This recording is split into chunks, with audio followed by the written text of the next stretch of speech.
Ao anatin'ny vanim-potoana ndririndrintsika amin'izao fotoana izao, fotoana izay fanatanterahana ny asoavan-jaza, zazalahy kely hatrany amin'ny 700 tanoany atao anatin'ny boriboritany fahadimy no vita asoavana maimaim-poana androany io fitsinjovana ny sosialim-bahoaka.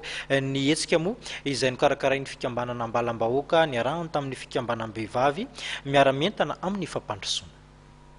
Ankizilahy kely miisa 700 no nahazo tombotsoa tamin'ny fanatanterahana ny famorana maimaim-poana androany tetsy amin'ny CSBD Analamahitsy. Hetsika izay notanterahany fikambanana ambalam-bahoaka sy ny fikambanam-behivavy miara-mientana amin'ny fandrosoana vokatry ny tolo-tanana avy amin'ny antoko HVM izay natao hitsinjovana ny sosialim-bahoaka indrindra amin'ny fanampiana ireo ray aman-dreny. Zao hetsika zao zany natao hitsinjovana ny vahoaka sahirana no indrindrany antoko HVM sy karazana zany. Eto amin'ny 5e arrondissement dia nisy koa teo androany any tany amin'ny 2e arrondissement fahitanareo fananao an'izay dikotra zay zany zay.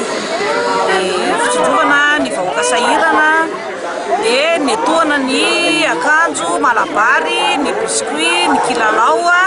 Nanamafy ireo fikambanan'ny vehivavy miara-mientana amin'ny fandrosoana avy eo amin'ny boriboritany fahadimy fa manala fahasahiranana an'ireo ray aman-dreny ny hetsika tahaka izao. Zay ety amin'ny 5e association vehivavy dia nanao an'ity asoavana fahobe ity ahafahana manampy ny ankizy sahirana sy zay ankizy sahiran-kirana moa zany eo amin'ny fanatanterahana an'ilay fanaovana asoavana. Efa nanome anay ny kilalao sy ny dokotera, ny malabary, biscuit, ny arivony tambatra.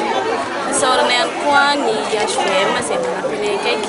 Zay association fikambana vehivavy miara-mientana amin'ny fandrosoana koa aty amin'ny 5e arrondissement dia manome fisaorana ny fitondram-panjakana indrindra satria nanome anay dokotera anaovana didikotra fahobe izy analana ny fahasahiranana an'ireny mpianakaviana indrindra zany satria misy manantena koa amin'ireo dia isaorana lehibe indrindra zany. Fomba manaraka ny toetrandro no nanaovan'ny dokotera avy ao amin'ny service d'intervention humanitaire ity fanomorana izay natao teto amin'ny CSBD androany ity dia ny circoncision à l'américaine.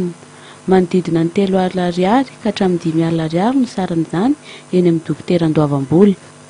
Nisy ihany koa ny famorana fahobe no tanterahana tany amin'ny boriboritany faharoa androany izay natao tao amin'ny CSBD Ambohitsoa izay nokarakarain'ny fikambanana ambalam-bahoaka hatrany.